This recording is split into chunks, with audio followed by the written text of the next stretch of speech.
ಚಿತ್ರದುರ್ಗ ಜಿಲ್ಲೆಯ ಬಹು ನಿರೀಕ್ಷಿತ ಭದ್ರಾ ಮೇಲ್ದಂಡೆ ಯೋಜನೆ ಶಾಖೆ ಕಾಲುವೆ ನಿರ್ಮಾಣ ಕಾಮಗಾರಿ ಬಹುತೇಕ ಪೂರ್ಣಗೊಂಡಿದೆ ಎಂದು ವಿಶ್ವೇಶ್ವರಯ್ಯ ಜಲ ನಿಗಮ ಮಂಡಳಿ ನಿವೃತ್ತ ವ್ಯವಸ್ಥಾಪಕ ನಿರ್ದೇಶಕ ಹಾಗೂ ಉಪಚುನಾವಣೆ ಕಾಂಗ್ರೆಸ್ ಟಿಕೆಟ್ ಆಕಾಂಕ್ಷಿ ಸಣ್ಣ ಚಿತ್ತಯ್ಯ ಹೇಳಿದರು. ಅಜ್ಜಂಪುರ ತಾಲೂಕಿನ ಹೆಬ್ಬೂರು ಗ್ರಾಮದ ಸಮೀಪದ ಭದ್ರಾ ಮೇಲ್ದಂಡೆ ಯೋಜನೆಯ ವೈ ಜಂಕ್ಷನ್, ಹಬ್ಬಿನ ಹೊಳಲು ಹಾಗೂ ಯಗಡಿಹಳ್ಳಿ ಬಳಿ ಹಾದು ಹೋಗಿರುವ 16 ಕಿಲೋಮೀಟರ್ ವ್ಯಾಪ್ತಿಯ ಚಿತ್ರದುರ್ಗ ಶಾಖೆ ನಾಲೆ ಕಾಮಗಾರಿ ನಡೆಯುತ್ತಿರುವ ಸ್ಥಳಕ್ಕೆ ಹಿರಿಯೂರು ತಾಲೂಕಿನ ಹೈಮಂಗಲ, ಧರ್ಮಪುರ, ಕಸಬಾ ಹಾಗೂ ಜವನಗೊಂಡನಹಳ್ಳಿ ಭಾಗದ ರೈತರ ಮುಖಂಡರೊಂದಿಗೆ ಭೇಟಿ ನೀಡಿ ಪರಿವೀಕ್ಷಿಸಿ ಅವರು ಮಾತನಾಡಿದರು.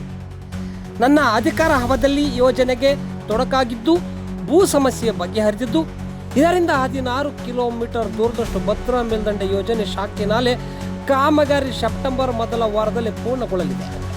ಆ ಬಳಿಕ ಪ್ರಾಯೋಗಿಕವಾಗಿ ಚಿತ್ರದುರ್ಗ ಜಿಲ್ಲೆಯ 114 ಕಿಲೋಮೀಟರ್ ದೂರದ ಗೋಣೂರು ಹಾಗೂ ಹಿರಿಯೂರು ತಾಲೂಕಿನ ಹೈಮಂಗಲ, ಧರ್ಮಪುರ, ಕಸಬಾ ಹೋಬಳಿಯ ಕೆರೆಗಳಿಗೆ ನೀರು ಹರಿಯಲಿದೆ ಎಂದು ಅವರು ಮಾಹಿತಿ ನೀಡಿದರು.